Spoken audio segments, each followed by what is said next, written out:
Hi hello வணக்கம். நான் உங்கள் சக்தி சரவணன். இது நம்முடைய எஸ்எஸ் சேனல். இது ஆகஸ்ட் மாதத்துக்கான ராசி பலன். நீங்க ரெகுலரா பார்க்குற ட்ரெடிஷ்னல் ராசி பலன் இல்லை, இது சீக்ரெட் அஸ்ட்ராலஜி.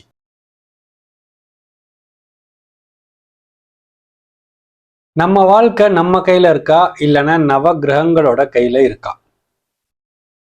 ஒரு சில பேர் என்ன சொல்லுவாங்கன்னா, வாழ்க்கை நம்ம கையில இருக்கு, நவகிரகங்கள் கையில ஒன்றும் இல்லை, நாலாவது கோலாவது, அவன் வாழ்க்கை அவன் கையில இருக்குது அப்படின்னு சொல்ற ஒரு கூட்டம் தனியா இருக்கு. நம்ம கையில ஒண்ணுமே இல்லைங்க, எல்லாமே அந்த கிரகங்களோட வேலை. நம்ம வாழ்க்கையில் நடக்கிற ஒவ்வொன்றையும் அந்த கிரகங்கள் தான் தீர்மானிக்குது. அதனால நம்ம நவகிரகங்கள் எல்லாம் பிரீத்தி பண்ணினோம்னா நம்மளுடைய கஷ்டங்கள் எல்லாம் குறையும், நம்ம லைஃப்ல நடக்க வேண்டிய நல்லதெல்லாம் நடக்கும். ஸோ நவகிரகங்கள் தாங்க, விதி தாங்க எல்லாமே. அந்த கிரகங்கள் என்ன சொல்லுதோ, ஜாதகம் என்ன சொல்லுதோ அதாங்க எல்லாமே அப்படின்னு சொல்ற ஒரு கூட்டமும் இருக்கு. நான் என்ன சொல்றேன்னா, ரெண்டுமே உண்மைன்றேன். அதாவது பெரியவங்க விதியை யாராலும் மாற்ற முடியாது அப்படின்னு சொன்ன அதே பெரியவங்க தான் விதியை மதியால் வெல்லலாம்னு சொல்லி வச்சிருக்காங்க. இந்த மாதம் உங்க ராசிக்கான கிரக பலன்கள் எப்படி இருக்கு, அதை நீங்க எப்படி புரிஞ்சுக்கணும், அந்த விதியை உங்க மதியால நீங்க எப்படி வெல்லலாம், அதை பற்றி எல்லாம் தான் இந்த பதிவில் நாம பார்க்க போறோம். ஒவ்வொரு மாதமும் வரும் பலன்களை நீங்க கேட்க கேட்க உங்களுக்கு மெதுவாக எப்படி நம்முடைய விதியை மதியால் வெல்லலாம் அப்படிங்கிற அந்த நுட்பமெல்லாம் தெரிய ஆரம்பிக்கும். ஓகே, மறக்காம சப்ஸ்கிரைப் பண்ணிக்கோங்க, லைக் பண்ணுங்க, ஷேர் பண்ணுங்க, கமெண்ட் பண்ணுங்க. அண்ட் வாங்க உங்களுடைய ராசி பலன்களை பார்ப்போம். விருச்சக ராசி நேயர்களே, இந்த மாசம் உங்களுடைய மென்டல் கிளைமேட் எப்படி இருக்குன்னு பார்க்கலாம். இந்த மாதம் கிரகங்கள் எல்லாம் உங்களுக்கு நான் சொன்னது போல பாசிட்டிவான சிக்னலையும் கொடுக்க போகுது, நெகட்டிவான சிக்னலையும் கொடுக்க போகுது. குறிப்பா 3 கிரகங்கள் உங்களை டாமினேட் பண்ண போகுது. ஒன்னு குரு, இன்னொன்னு சனி, இன்னொன்னு ராகு. இந்த 3 கிரகங்களும் முக்கியமா உங்களுடைய மென்டல் கிளைமேட்டை டாமினேட் பண்ண போகுது. ஸோ அதை பத்தி தெரிஞ்சுக்கலாம். முதல்ல குருவை பத்தி பார்க்கலாம். குரு உங்க ராசிக்கு 9ஆம் இடத்துல இருக்காரு. குருவோட பார்வை உங்க ராசி மேல 5ஆம் பார்வையா விழுகுது. ஸோ இந்த மாசத்துல குரு ஒரு முக்கியமான பிளே விளையாட போறாரு. குரு நான் சொன்னது போல உங்களுக்கு பாசிட்டிவான சிக்னலையும் கொடுப்பாரு, நெகட்டிவான சிக்னலையும் கொடுப்பாரு. ஸோ பாசிட்டிவான சிக்னல் என்ன அப்படின்னு பார்த்தீங்கன்னா, ஒரு விஷயத்தை எடுத்துட்டீங்கன்னா இவ்வளவு தூரம் வந்துட்டோம், இன்னும் கொஞ்சம் போவோம் அப்படின்னு தோணும். ஒரு இன்டர்வியூ ஃபெயில் ஆனாலும் அடுத்த இன்டர்வியூல அப்ளை பண்ணலாம், ஜெயிச்சிருவோம் அப்படின்ற நல்ல பாசிட்டிவான திங்கிங் உங்களுக்கு வரும். கவர்மெண்ட் எக்ஸாம்ல ஒரு அட்டெம்ப்ட் போனாலும் அடுத்த அட்டெம்ப்ட்டுக்கு இன்னும் நல்ல ப்ரிப்பேர் பண்ணலாம் அப்படின்னு பாசிட்டிவா தோணும். ஃபாரின் ஆப்பர்ச்சுனிட்டி வர வாய்ப்பு இருக்கு, ஹையர் எஜுகேஷனுக்கு வாய்ப்பு இருக்கு, ஏதாவது ஒரு கோர்ஸ் சர்டிஃபிகேஷன் வாங்க வாய்ப்பு இருக்கு, புதிய ஜாப் இதெல்லாம் ட்ரை பண்ணலான்னு தோணும். நீங்க பிஸ்னஸ் மேனா இருந்தீங்கன்னா ஃபர்ஸ்ட் ரிசல்ட் எதிர்பார்த்த மாதிரி இல்லைனாலும் ஸ்ட்ராட்டஜியை மாத்தலாம், பிஸ்னஸை விட்டுட வேண்டாம், கொஞ்சம் மாத்தி ட்ரை பண்ணலாம், கண்டிப்பா சக்சஸ் வரும் அப்படின்னு பாசிட்டிவான எண்ணம் உங்களுக்கு தோணும். ஒரு சீனியர், உங்களோட மென்டார், கோச்சர் இல்லை டீச்சர் அல்லது யாரோ ஒருத்தர் சொல்ற ஒரு அட்வைஸை சீரியஸா எடுத்துக்கணும்னு உங்களுக்கு தோணும். குரு உங்களோட ராசியை பார்க்கறதுனால உங்க லைஃப்ல ஏதாவது ஒரு ப்ராப்ளம் இருந்தா, இந்த ப்ராப்ளம் ஒன்றும் என்னோட வாழ்க்கை இல்லை, அதெல்லாம் ஈஸியா சமாளிச்சிடலாம் அப்படின்னு கொஞ்சம் பெரிய பெர்செப்ஷன்ல பார்க்கறதுக்கு உங்களுக்கு ஒரு எண்ணம் தோன்றும். இதுதான் குரு உங்களுக்கு கொடுக்குற பாசிட்டிவான வைப்ரேஷன். அதாவது ஒரு விஷயம் டிலே ஆனா கூட ஒன்றும் ப்ராப்ளம் இல்லை, நம்ம நிறுத்திட வேண்டாம், கொஞ்சம் இன்னும் புஷ் பண்ணா நடந்துரும் அப்படிங்கிற மாதிரி ஒரு விடாப்பிடித்தனம் உங்களுக்குள்ள குரு பகவான் கொடுப்பாரு. கூடவே உங்களுக்கு குரு கூட புதனும் சூரியனும் இருப்பதாலே ஒரு விஷயம் நடக்கலைனாலோ இல்லை ஃபெயில் ஆனாலோ அதோட தவுண்டு போயிடாம, இல்லை பார்ப்போம், இன்னொரு புஷ் கொடுக்கலாம், இன்னொரு ட்ரை பண்ணலாம், பார்த்துக்கலாம், இந்த வாட்டி சக்சஸ் வரும் பாருன்னு உங்களுக்குள்ள இயற்கையிலேயே இந்த மாதிரி ஒன்று பாசிட்டிவான சிந்தனைகள்லாம் வர ஆரம்பிக்கும். இதெல்லாம் குரு உங்களுக்கு கொடுக்குற பாசிட்டிவான சிக்னல். அதே குரு உங்களுக்கு கொடுக்குற நெகட்டிவான சிக்னல் என்னன்னு பார்த்தீங்கன்னா, உங்களுக்கு எக்ஸ்பெக்டேஷன் ஒருவேளை அதிகமாகலாம். சே, நான் இவ்வளவு பண்ணிட்டேனே, இன்னும் ஏன் நடக்கல அப்படின்னு தோணும். ஒரு அப்ளிகேஷனை போட்டிருப்பீங்க, ரிப்ளை வந்திருக்காது, எனக்கெல்லாம் லக்கே இல்லை அப்படின்னு தோணும். ஒரு பிஸ்னஸ் ஐடியாவை ஆரம்பிச்சிருப்பீங்க, ஒரு மாசத்துல ரிசல்ட் வரல, இதெல்லாம் எனக்கு ஒர்க் அவுட் ஆகாது அப்படின்னு தோணும். யாரோ ஒருத்தர் ஃபாரின் போயிருப்பாரு, ஒருத்தருக்கு கவர்மெண்ட் ஜாப் கிடைச்சிருக்கும், இன்னொருத்தருக்கு மேரேஜ் ஃபிக்ஸா இருக்கும். அதெல்லாம் பார்த்துட்டு எல்லாருக்கும் டைம் வந்துருச்சு, நமக்கு மட்டும் ஏன்டா வரமாட்டேங்குது, எப்படா வரும் அப்படிங்கிற மாதிரியான சிந்தனை எல்லாம் உங்களுக்கு வரும். ஸோ குரு ஒரு ஃபெயிலியர் ஆயிடுச்சுன்னா அதெல்லாம் பார்த்துக்கலாம் அப்படின்னு பாசிட்டிவா பார்க்க வைக்கிற அதே நேரத்துல நெகட்டிவா நமக்குலாம் லக்கில போல இருக்கு, இதெல்லாம் நமக்கு வேலைக்கு ஆகாது போல இருக்கு அப்படியும் சிந்திக்க வைப்பார். ஸோ பாசிட்டிவாக இருந்தால் அப்படி சிந்தனை வரும், நெகட்டிவான ரிசல்ட்டுக்கு இந்த மாதிரி சிந்தனைகள் வரும். அடுத்த கிரகம் சனி. சனியோட பாசிட்டிவான வைப், உங்களுக்குள்ள எந்த மாதிரியான பாசிட்டிவான சிந்தனைகள் எல்லாம் வரப்போகுது இந்த மாதம் அப்படின்னு பார்த்தீங்கன்னா, ஸ்லோவாக போனாலும் பரவாயில்ல, சரியாக பண்ணணும் அப்படிங்கிற மாதிரி உங்களுக்கு தோணும். ஃபாஸ்ட்டாக இல்லைனாலும் ஸ்டெடியாக ஸ்டேபிளாக போகணும் அப்படிங்கிற எண்ணம் உங்களுக்குள்ள உதிக்கும். ஒரு நிதானம் பிறக்கும். எக்ஸாம் ப்ரிப்பேர் பண்ணுறீங்கன்னா ஒரே நாளில் 10 சாப்டர் முடிக்கணும்னு இல்லாமல் தினமும் 2 சாப்டர் படிக்கலாமே அப்படின்ற மாதிரி நீங்களே அப்படி உங்களுடைய படிக்கிற அந்த ஸ்டைலை மாற்றிக்க ஆரம்பிப்பீங்க. ஒரு ஸ்கில்லை கற்றுக்கிறீங்கன்னா ஒரே வாரத்தில் எக்ஸ்பர்ட் ஆகணும்னு நினைக்காம பொறுமையாக ப்ராக்டிஸ் பண்ணணும் அப்படின்னு உங்களுக்கே தோணும்.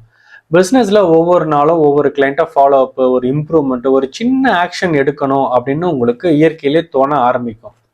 ரிலேஷன்ஷிப்பில் ஒரு ப்ராப்ளம் வந்தால் கூட உடனே சண்டை போடாமல், இல்லை வாட்ஸ்அப்பில் அக்கௌண்ட் பிளாக் பண்ணாமல், டெலீட் பண்ணாமல், பிரேக்கப் இதெல்லாம் பண்ணாமல், சரி கொஞ்சம் டைம் கொடுத்து பார்க்கலாம் அப்படின்னு தோணும். இதுதான் 5ஆம் இடத்துல இருக்கிற சனியோடைய ஹையர் எக்ஸ்பிரஷன். நீங்கள் எமோஷனல் ஆகிறத விட பொறுமையாக இரு, பேஷன்ஸ் முக்கியம், நிதானமாக செயல்படு, அவசரப்பட்டு முடிவெடுக்காத அப்படிங்கிற மாதிரி ஒரு நிதானத்தை சனி பகவான் உங்களுக்கு கொடுப்பாரு. பட் இதே சனி பகவானுடைய நெகட்டிவ் இன்ஃப்ளூயன்ஸ் அது என்ன பண்ணும்னா, எதுவுமே சீக்கிரம் நடக்க மாட்டேங்குதே அப்படின்னு தோணும். புக்கை எடுத்த உடனே இவ்வளவு படிக்கணுமா அப்படின்னு திரும்ப புக்கை மூடி வைக்கிறதுக்கு தோணும். உடம்ப ஆரோக்கியமா வச்சுக்கணும், ஒர்க் அவுட் ஆரம்பிக்கலாம்னு நினைப்பீங்க. சரி நாளையிலேருந்து ஆரம்பிச்சுக்கலாம் அப்படின்னு தோணும். பிஸ்னஸ் மேனாக இருக்கும்பொழுது ஒரு கிளைண்ட்டை ஃபாலோ பண்ணணும், ஒரு காலை அது கால் பண்ணி என்னென்னு டீலை ஓகே பண்ணணும்லாம் தோணும். இல்லை அவங்களே கால் பண்ணட்டும் அப்புறம் பார்த்துக்கலாம் அப்படின்னு அதை விட்டுட தோணும்.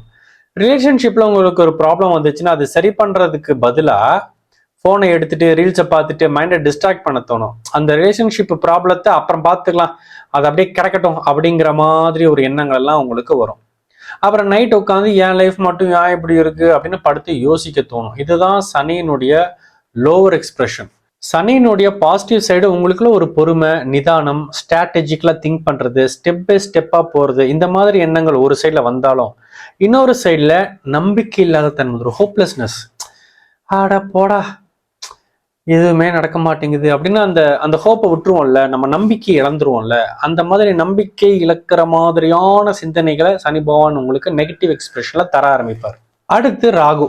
ராகுவுடைய பாசிட்டிவான சிக்னல்லாம் என்னென்னு பார்த்தீங்கன்னா, என் வாழ்க்கையை வேற மாதிரி மாற்றணும், எனக்கு இப்போ நான் வாழ்கிற வாழ்க்கையே எனக்கு பிடிக்கல அப்படிங்கிற மாதிரியான எண்ணங்கள் இந்த மாதம் அதிகமாக தலை தூக்கும்.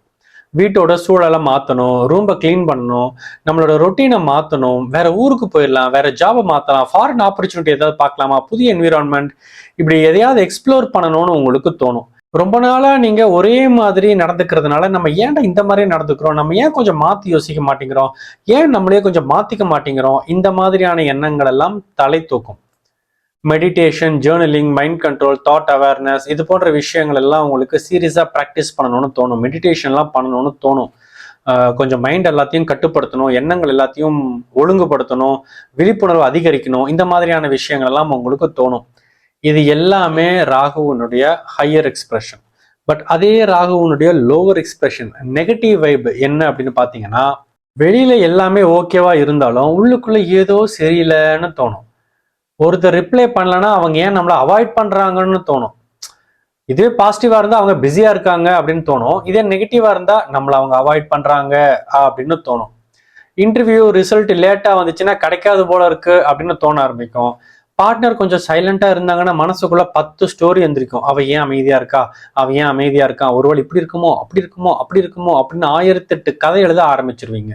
நைட்டு தூங்க போகிற நேரத்தில் ஃபோனை எடுத்து ஒரு ரீலு, இன்னொரு வீடியோ அப்படியே பார்த்தா 1 மணி ஆகிடும். அந்த மாதிரி தான் உங்களுடைய மைண்டை நீங்களே டிஸ்டர்ப் பண்ணிக்குவீங்க. அதுக்கப்புறம் என்னோட மைண்ட் ஏன் பீஸ்ஃபுல்லாகவே இல்லை, ஏன் எப்பயுமே டயர்டாகவே இருக்குது அப்படின்னு உங்களை நீங்களே குத்தமும் சொல்லிக்குவீங்க. வீட்டில் ஒரு சின்ன ப்ராப்ளம் வந்தாலும் எல்லாமே என் தலையில தான் விழுகுது அப்படின்னு ஓவராக ரியாக்ட்லாம் பண்ணுவீங்க. இதுதான் 4வது வீட்டில் இருக்கிற ராகு உங்களுக்கு கொடுக்குற நெகட்டிவான எக்ஸ்பிரஷன். ஒரு பக்கம் மாற்றங்களை எதிர்பார்க்கும் அதே உங்களுடைய மனம், இன்னொரு பக்கம் ஒரு கெலாமிட்டி, ஒரு கயாஸ், ஒரு குழப்பத்தை தேடி அதுவாக போய் விழுகும். ஸோ ராகு பாசிட்டிவாக இருந்தாருன்னா வேற ஒரு புது மாற்றத்தை தேடி போக ஆரம்பிப்பீங்க. அதே ராகுவோட நெகட்டிவ் சிக்னல்னா இருக்கிறத வச்சு குழம்பி இன்னும் குழம்புன குட்டைக்குள்ள அப்படியே போக ஆரம்பிப்பீங்க. ஸோ கூட்டி கழிச்சு பார்த்தோம்னா இந்த மாசம் உங்களுக்கு எந்த மாதிரியான சிந்தனைகள்லாம் வரப்போகுது தெரியுமா? சனி பகவான் உங்களை வந்து பொறுமையா ஸ்டெப் பை ஸ்டெப்பா நீட்டா அழகா பிளான் பண்ணடான்னு ஒரு ஒரு நல்ல பொறுமையை கொடுப்பாரு. குரு பகவான் வந்து உங்களை அடுத்த லெவலுக்கு போகலாம், எப்படி பிஸ்னஸ் எக்ஸ்பேண்ட் பண்ணலாம் அப்படின்ற மாதிரி ஒரு ஞானத்தை கொடுப்பாரு. ராகு வந்து எப்படி புதுசா பண்ணலாம், எப்படி இந்த மாசத்தை வந்து ஒரு பயனுள்ள மாதமாக மாற்றலாம், நம்மளை எப்படி மாத்திக்கலாம், எதை மாத்தணும், இந்த மாதிரி எல்லாம் சிந்தனையை கொடுப்பாரு. பட் அதே மாதிரி நெகட்டிவ் சைடில் போய் பார்த்தோம்னா சனி பகவானோட எஃபெக்ட் எப்படி இருக்குன்னா, எதுவுமே என் லைஃப்ல நடக்க மாட்டேங்குது ஏன்னா உங்களுக்கு ஒரு புலம்பல் வர ஆரம்பிக்கும். குரு பகவான் வந்து எனக்கு எல்லாம் தெரியுது ஆனா எவனும் வந்து என் பேச்சை கேட்க மாட்டேங்கிறான் அப்படின்னு வரும். குரு பகவான் கூட வந்து சூரியன் இருக்கிறதுனாலையும் புதன் இருக்கிறதுனாலையும் லைஃப்ல எதாவது பெருசா யோசிக்கணும்னு ஆரம்பிச்சு யோசிப்பீங்க யோசிப்பீங்க யோசிப்பீங்க யோசிப்பீங்க, இந்த மாசமே முடிஞ்சு போயிடும். அந்த மாதிரி யோசிச்சுக்கிட்டே இருப்பீங்க, செயல்ல இறங்க மாட்டீங்க. ராகு வந்து உங்களுக்கு புதுசா வித்தியாசமா செய்யணுன்ற மாதிரி ஆசையெல்லாம் வரும், எதையோ மாத்தணும்னு வரும். அதே சமயத்துல அப்படியே ஒரு மாதிரி குழம்பி போய் ஏதாவது ஷார்ட்கட் இருக்கா, ஏதாவது வேற வழி இருக்கா, இப்படிலாம் தேட ஆரம்பிச்சு குழம்பி போயிடுவீங்க. அதாவது உங்களுடைய சந்திரன் ஒவ்வொரு நாளும் ஒவ்வொரு 2 நாளைக்கு ஒரு தடவை ஒவ்வொரு ராசி வீட்டுக்கா மாறுறாரு. ஒவ்வொரு நட்சத்திர மண்டலங்களுக்குள்ள நுழைஞ்சு நுழைஞ்சு வரப்போ ஒவ்வொரு நாளைக்கும் உங்களுக்கு இப்ப நான் சொன்னேன்ல, உங்களுக்கு இந்த மாதிரி தோணும், அந்த மாதிரி தோணும், அந்த மாதிரி தோணும்னு ஒவ்வொரு நாளைக்கும் ஒன்னொன்னு தோணும். இப்படி இப்படி எண்ணங்கள் மாறி மாறி வந்து கொண்டே இருக்கும். அப்ப வெற்றி அடைகிறவன் யாரு தெரியுமா? உங்க ராசியில இருக்கிற யாரெல்லாம் மைண்டை கண்ட்ரோல்டா வச்சுக்கிறாங்க, பாசிட்டிவ் சிக்னல் வரும்போது அதை எடுத்துக்கிட்டு களத்துல இறங்குறவங்க இவங்கெல்லாம் ஜெயிப்பாங்க. பாசிட்டிவ் சிக்னல் வரும்போது அதை விட்டுட்டு நெகட்டிவ் சிக்னல் வரும்ல, குழப்பம், ஒரு நம்பிக்கை இல்லாத தன்மை, இந்த மாதிரியான குழப்பங்களான சிக்னல், அந்த சிக்னலை எடுத்துக்கிட்டு ஐயோ எதுவுமே லைஃப்ல நடக்கல, ஐயோ எப்படா நடக்கும் அப்படின்னு உட்காந்துட்டே இருக்கிறாங்களே அவங்க இந்த மாசம் தோக்குறவங்க. ஸோ ஜெயிக்கிறவங்க தோக்குறாங்க. பாசிட்டிவ் சிக்னல் எடுத்தா ஜெயிக்க போறீங்க, நெகட்டிவ் சிக்னல் எடுத்தா தோக்க போறீங்க. தோக்குறதுன்னா என்ன, இந்த மாசம் ஒன்றும் இல்லை, அப்படியே போன மாசம் எப்படி போச்சோ அதுக்கு முன்னாடி எப்படி போச்சோ அதே மாதிரி இந்த மாசமும் போக போகுது. நீங்க மறுபடியும் அடுத்த மாசம் ராசி பலன் என்னன்னு கேட்டு உட்கார போறீங்க, அதுதான் நடக்க போகுது. பட் இதுவே நீங்க பாசிட்டிவான சிக்னலை எடுத்து களத்துல இறங்க ஆரம்பிச்சிட்டீங்கன்னா, உங்களை சனி பகவான் வந்து ஒரு நாளைக்கு 2 சாப்டரா படின்னு சொன்னால அதை படிச்சிருந்தீங்கன்னா, சனி பகவான் உங்களை பிசினஸ்க்கு அந்த கிளைண்ட்டுக்கு காலை பண்ணி என்னென்ன பாருன்னு சொன்னாரு, உடனே அதை செஞ்சிருந்தீங்கன்னா, குரு பகவான் கொஞ்சம் பெருசா லாங் டேர்முக்கு யோசினாரு, உடனே உட்காந்து அதுக்கான யோசிச்சு பிளான் போட்டிருந்தீங்கன்னா, இப்படி பாசிட்டிவ் சிக்னல் எல்லாத்தையும் நீங்க செயலுக்கு கொண்டு வந்திருந்தீங்கன்னா, இந்த மாசம் நீங்க நெக்ஸ்ட் லெவலுக்கு போயிடுவீங்க. உங்கள் லைஃப்பில் ஏதாவது ஒரு டிபார்ட்மெண்ட்டில் நீங்கள் அடுத்த லெவல், அது ரிலேஷன்ஷிப்போ இல்லை ஃபினான்ஸோ இல்லை ஹெல்த்தோ, நீங்கள் அதில் ஒரு முன்னேற்றம் அடைஞ்சிருப்பீங்க. அப்புறம் அடுத்த மாதம் பயிற்சி வரும்போது, அடுத்த மாத கிரக பலன்கள் வரும்போது அங்கங்கே ஒரு சில கிரகங்கள்லாம் மாறி இருக்கும். சூரியன் மாறி இருப்பார், செவ்வாய் மாறி இருக்கும், புதன் மாறி இருக்கும். அப்போ கொஞ்சம் மென்டல் கிளைமேட் வேற மாதிரி இருக்கும். அப்போ அடுத்த மாதத்துலேருந்து அதுக்கு என்ன அப்படிங்கிறத அப்போ பார்க்கலாம். இந்த மாதத்துக்கு பாசிட்டிவ் சிக்னலை மட்டும் கவனித்து அதில் மட்டும் செயலில் இறங்குங்கள். இந்த மாதம் உங்களுக்கு அமோகமான மாதமாக இருக்கும். மீண்டும் நான் உங்களை அடுத்த மாத ராசி பலன்களில் வந்து சந்திக்கிறேன். பாய்.